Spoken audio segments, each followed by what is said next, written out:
président Ousmane Sonko plus ñu lay saaga plus ñu lay gën a bëgg plus ñu lay jéem a salteel plus ngay gën a set suñuy bët plus ñu yónnee ay nit pour suufal la plus askan bi dina gën a yëkkati ngay sonné si kaw lu yëngu lu nekk la ko yëngal moo ko ëpp doole hasard amul fii ñu fi nekk duñu ay bétail électoral fii ñu fi nekk duñu ay golo yi ñuy jox ay 5000 ay noble ñoo fi nekk ñu door yi nekk fii yëpp ay ponkal lañu du ay caaxaan moo leen di yëkkati donc lu yëngu lu nekk la ko yëngal moo ko ëpp doole espoir dafa rëy espoir kenn du ko tas surtout yaakaaru xale mosuñoo am loo xam ni ñoo ko tànnal suñu bopp saytu ko xool ko pose ko xool ci biir ci biti ba tànn ko dafa am loo xam si dañu koo gis mu doy ñu tànn ko xool ko saytu ko indi nga la ñu doon xaar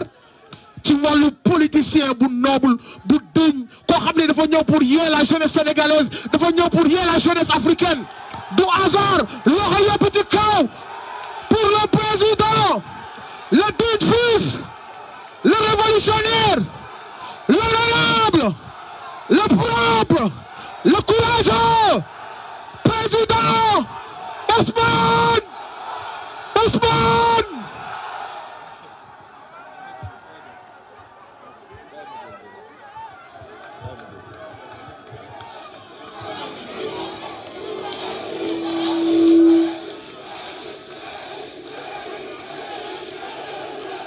gars yi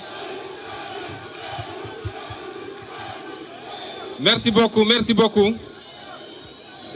gars yi ñu ngi leen di nuyu yéen ñëpp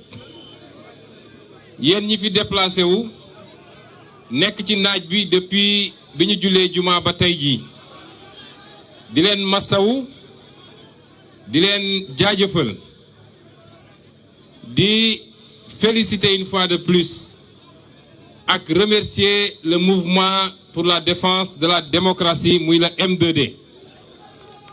di mouvement bi nga xam ne moo waral ndaje bi tey di féliciter leader yi fi teew yépp bëri nañu mënuma jaar seen tur ñoom ñépp ak ñi fi bëggoon teew te seen agenda mayu leen ko di wax ni lii ngeen def nii dafa firndeel benn mbir kese ak li mu jur bokk ndax diggante bi ñu dooree manifestation beeg léegi yégal nañ ñu ni suñu frère Landing Seck ñu koy wax kilifa bàyyi nañ ko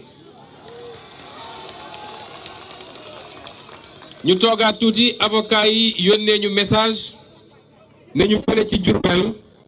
Moussa Gueye ak Galas Gueye bàyyi nañ leen kon loolu dafay firndeel lenn dama bëgg sénégalais yépp la ñuy waxal dama bëgg ñu xam ni kii ñu seqal mbir mi parce que dafa am loo xam ne da ngay seq ak nit doxalu nit waaye boo demee ci digg bàyyi ma wi ne danga fay nitelu ci quelques secondes lañ lay wann say yax sax dañ koy maccaat mu jeex ki ñu seqal nag dama bëgg Sénégalais yépp xam lenn teggi woon nañ suñu tànk parce que kilifa yi ñaan nañ ñu ko ñu nangu ko te bañ koy teggi Sénégal yépp àdduna yépp seede woon na ni waa ji suulu woon na ba noppi buñ ci tegoon ñaari fan mu jël avion am dem Côte d'Ivoire ñaari fan kilifa yi ñaan ñu ko ñu nangu ko ñu jàppoon nag ni bu doon ab nit lañu amal affaire ak li fi xew yépp bu li weesoo dina xam ni li woon nekkatul que ni mu noote woon askan wi jàpp leader politique yi di tëj jàpp mouvement citoyen di tëj que loolu jeex na ci réew mi jàppoon nañu dina defaraat toogaayam xam ni ñaari at ak genn wàll yi ko fi dese war naa xool nu muy defaree ba génn ci génn bu xaw a tane ndax génn gu rafet mënatu fee am l'histoire retiendra que li ñu mës a am ci président de la république yëpp li ñu mës a am ci président de la république yëpp l'histoire retiendra que mooy li ci yées kon bu lii amee mu génn ci te yàlla xam ne ni jaaxle woon na ba ni Sénégal di toll yëpp te moom mu ne mooy président de la république périmètre am weesuwul woon Mermoz palais de la république te ay chars de combat ñoo ko doon escorté waaye Sénégal yëpp a seede bi mbir weesoo ba léegi ñun li ñu diglante woon ak kilifa yi ñun wàccoo nañu ak ñoom ndax boobu ba léegi ñu ngi ne tekk tekkaaral kenn dégguñu ñu wax kenn dégguñu ñu xuloo kenn dégguñu ñu saaga kenn dégguñu ñu xeex waaye njéeréeram yooyu nga xam ne ñoom ñëpp bi mbir mi jaxasoo ñi ngi woon ci sous-sol yi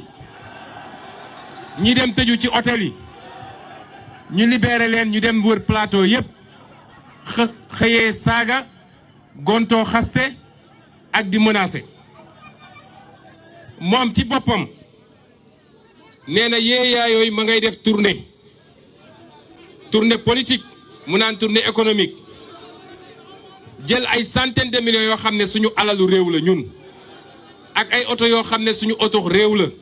ak carburant boo xam suñu carburant réew la dem di yëpp ay car rapide ak ay njeganjaay pour dajale ay nit nee na pour dalal xelam defe naa su dee dalal xel rek la bëgg am na ay bërëb yu tudd dalal xel diggante Thiès ak Fatick fa la war a dem tëddi ñu dalal xelam foofu pikiir ko tuuti anesthésier ko mu dalal xelam waaye nax sa bopp ci ay mobilisation yoo xam ne mobilisation pacotille la am na pancarte bu ma liir fii sànq waa ji na ko yëkkatiwaat lu mu ci bind am na bu ma liir fii sànq dafa ne ni importé ni loué mais toujours présent ou quelque chose comme ça fii importé wuñu fi kenn amul kenn koo xam ne da nga jaar cordon douanier ñi fi ñëw ñëpp ñoo ñëwal seen bopp te suñu teeloon préparé lii ndax yéen ñëpp gis ngeen ni démb la ñu doog a woote démb buñ ko teeloon préparé place bi fees na dell fi mu toll nii waaye gëm naan suñ ko teeloon préparé dina dem ba BCEAO loolu nag avertissement la ni loué ni importé mais je suis là ku fi nekk rek lii moo la fi andi di nax sa bopp nag di nax sa bopp dem jël ay nit yoo xam ne fukk yoo ci jël juróom-ñett yi ànduñoo ak yow waaye comme da ngaa ndóolal réew mi ba nit ñi sonn koo ñëw jox 2000 francs teg oto mu yéeg dem mu ne day dalal xelam waaye li gën a yéeme du lool de fu mu dem taxaw tëkku sénégalais yi fu mu dem taxaw tëkku sénégalais yi te bi mu jaaxle ba jaaxle moo woo kilifa diine yëpp ne leen wax leen wala làmbaay ñaaw nit da ngay am jom nit dafay am jom ñàkk jom weesuwul bi ñu lay làmb yu métti yaa ngi tëju fi nga tëju fu ne nga woote fa wallu bi ñu demee ba may la tuuti oxygène nga ñëw di tëkku nit ñi di leen menacer waaye ma dalal xelu Barthélémy Diaz li ma waxoon waxaat ko Macky Sall tuuti na torop ci teñu ñun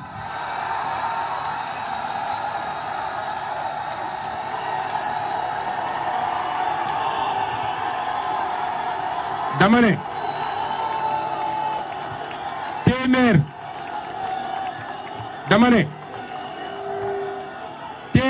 téeméer yu mel ni Macky Sall boo leen dajee woon ma wax la ko Barthélémy Diaz tuuti na pour tere ñu ñun ñu mën a nekk candidat ci bépp élection bu ñu bëgg a nekk candidat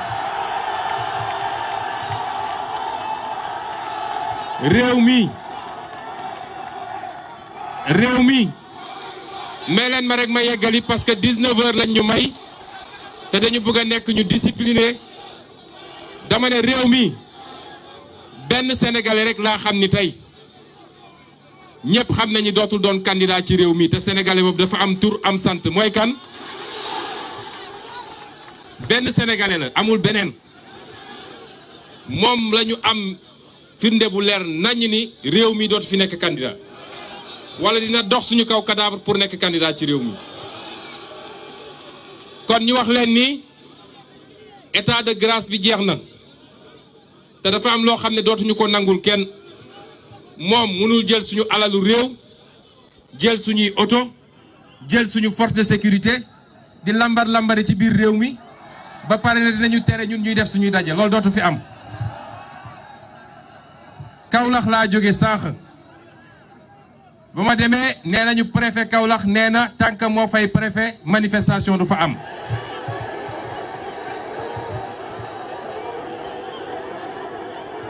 xam ngeen man je suis un produit de l'ENAM su ma déggee ku génnee ENAM di wax yi damay am gàcce parce que boo déggee ñuy ŋàññi administration rek boo déggee ñu naan un petit fonctionnaire de rien du tout rek genre yi moo tax. lan moo waral un préfet qui est là payé par le peuple recruté par le peuple naan li constitution bi may peuple bi moom préfet moo koy xañ peuple bi. moo tax foofu Kaolack laa ko njëkk a dankaafu nee naa ko dinañ ñëw def un rassemblement national à Kaolack te bu soobee yàlla ci lu soriwul dara waaye waxoon naa ko lenn nee naa leen rassemblement boobu bu ngeen defee kilifa mandat de dépôt xam leen ni fii ak semaine prochaine dina am rassemblement foofu Kaolack ñu sant yàlla biñ ko wàccee biñ ko bàyyee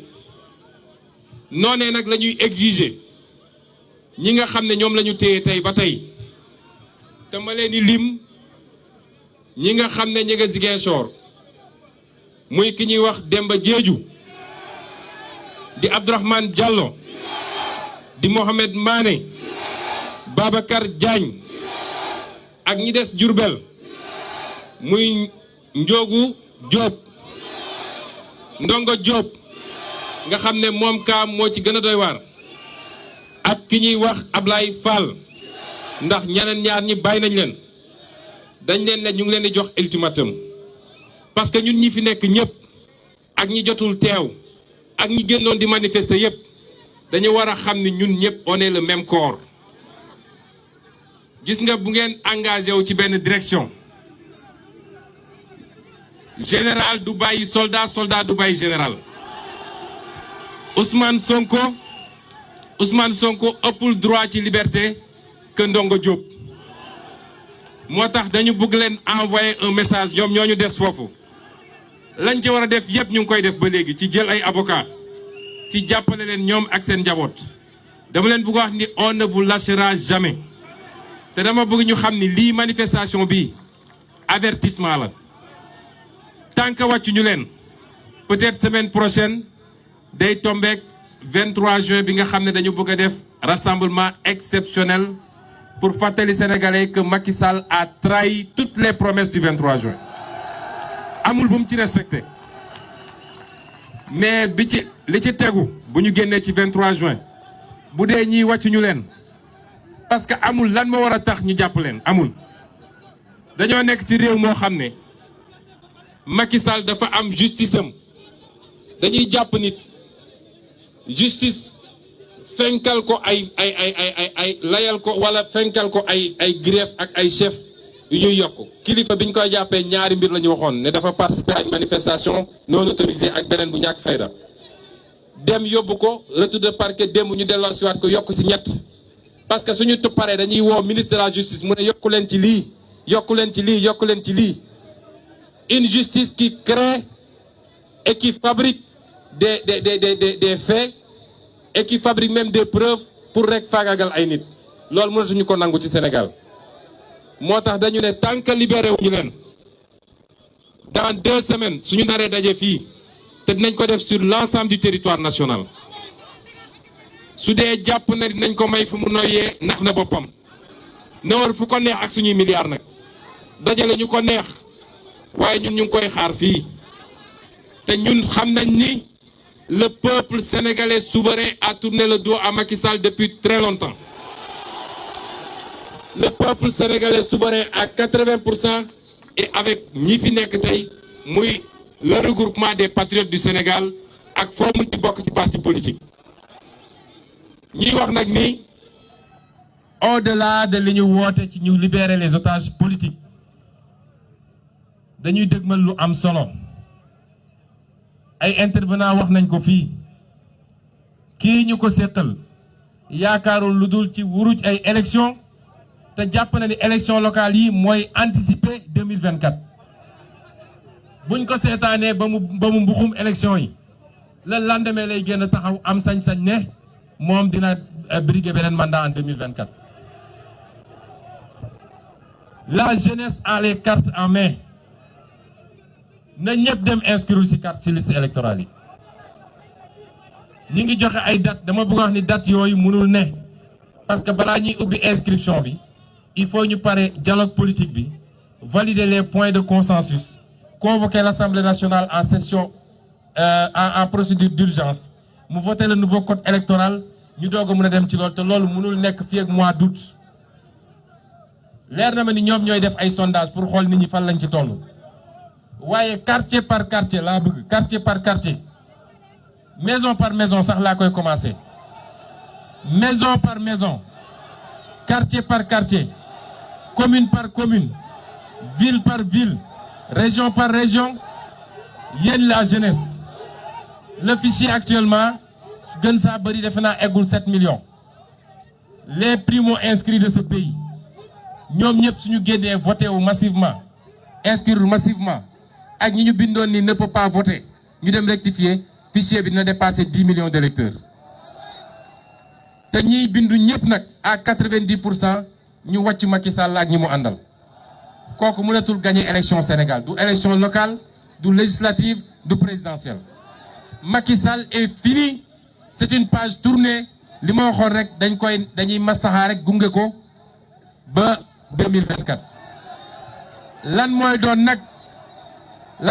nag diggante bi ma ngay dépendre ci moom ñun jàmm rek lañu woote nit ñi wax nañ ko fii te wane nañ ñu nitu jàmm lañu toog naa kilifa mu fàttali ma li nga xam ne ci diine wala ci diine islam bi ñu gën a xam ñun ñii ni du lu ñuy doo jóg dem attaquer waaye am nga sañ-sañu défendre ñun dañoo défendre ba léegi te li fi amoon ba tax ñu défendre bu amoon dinañ défendre nu ko raw téeméeri junni yoon kon moom mooy nekk nit ñi ànd ak moom nekk nit mu bëgg ñu woo ci leneen nag dinañu fekk ci loolu su yaakaaree nag day dalal xelam ci tournée ak recruter ay 3000 policiers 3000 gendarmes dem ñu jox ko ay armes mu ñëw su jàppee ni loolu mun na téye un peuple ndax na boppam rien ne peut retenir un peuple déterminé régime algérien moo ko ëpp doole fuuf ëpp ko jumtukaay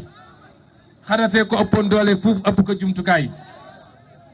ak beneen Omar El Béchir bi nekk Soudan moo ko ëppoon doole fuuf ëpp ko jumtukaay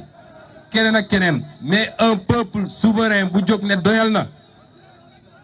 te ñi mu yaakaar ñëpp nag ci peuple bi la ñu bokk policiers yi ci peuple bi la ñu bokk gendarme yi ci peuple bi la ñu bokk la ñuy dund ñoom jafe-jafe yi ñuy dund la ñuy dund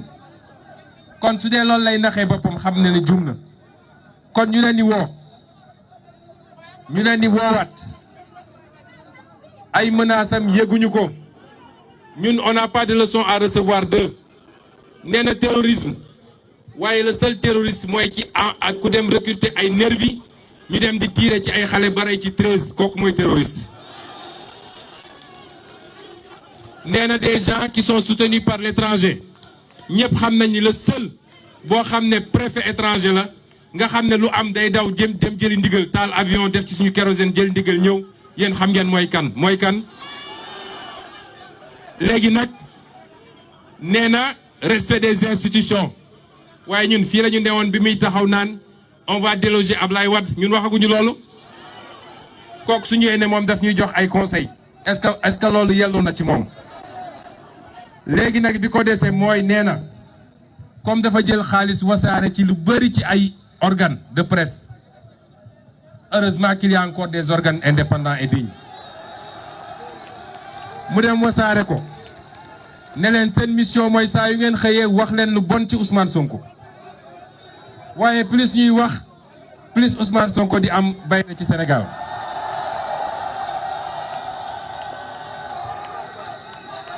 ndax loolu du fi gulet ñu ne loolu doyatul ñu ne léegi comme loolu doxul te ñu gis ni nag am na benn mbir moo xam ne nee nañ ku ñuy wax Mark Zuckerberg moo ko fi créé waaye dafa mel ni yàllaa ko andi rek muy xéewal nee na léegi booboo ko tere nelaw waay dama ne nit dafay am jom te di fàttaliku démb ndax la magie du clic et du clac du man maa ko créé fi du maa ko fi waxoon bi may opposant kon dama bëgg ñu wax ni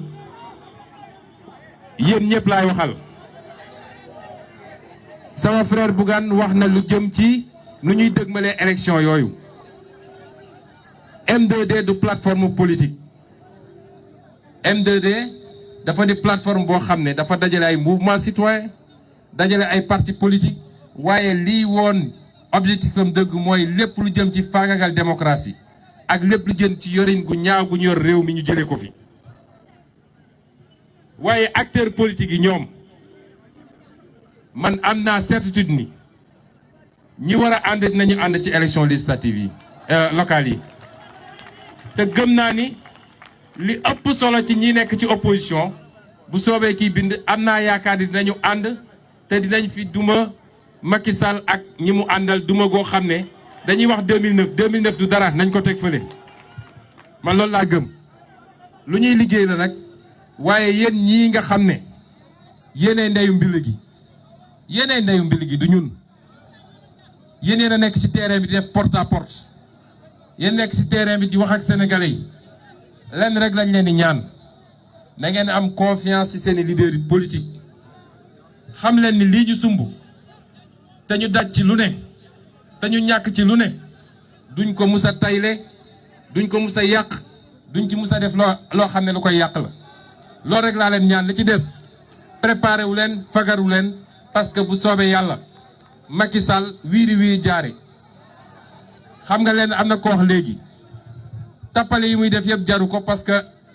wàcc daanoo ci gën a gaaw est-ce que ñun ñëpp d'accord nañu 2024 dina am élection présidentielle kan moo sañ ne fii 2024 du fi am élection présidentielle te dàq élection teewul élection dina am moo tax ñun nañu nekk ci ñu nekk rek di liggéey nañu dànk fanaanal nañu daas fanaanal nañu waajal bu soobee yàlla élection dina am ci réew mi te 2022 bi élection mënul ñàkk man de ma wax ko fii léegi je suis député à l'Assemblée nationale j'ai été élu au mois de juillet 2017 au mois de juillet 2022 ma delloo leen seen caabi oto delloo leen seen carte je ne serai plus député dans ce pays